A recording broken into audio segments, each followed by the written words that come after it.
Guys, চাচা শ্বশুরের হাতের মিষ্টি খাচ্ছি, দানাদার মিষ্টি। চাচা মুরব্বী হয়ে গিয়েছে, তো ভাইয়ের বাসায় আসছে।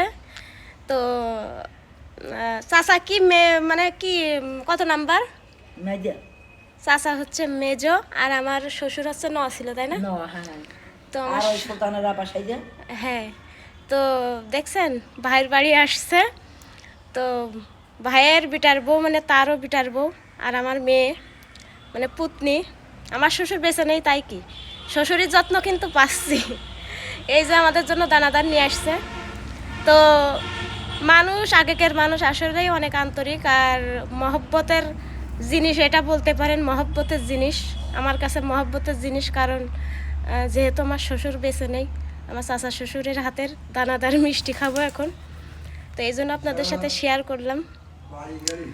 তো এটাও একটা কিন্তু ভাগ্য, সবার ভাগ্যে কিন্তু থাকে না, আর ভাগ্যে থাকলেও কিন্তু সবাই ভালোভাবে নেয় না।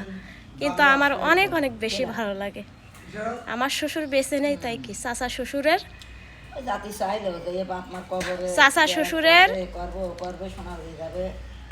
দাঁতে কি একটা বেঁধে গেছে।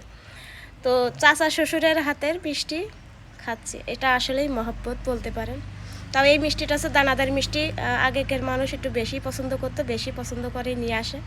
তো চাচা আমাদের জন্য নিয়ে আসছে। তো সবাই দোয়া করবেন, আমার শ্বশুর তো মারা গিয়েছে, চাচা শ্বশুরের জন্য দোয়া করবেন।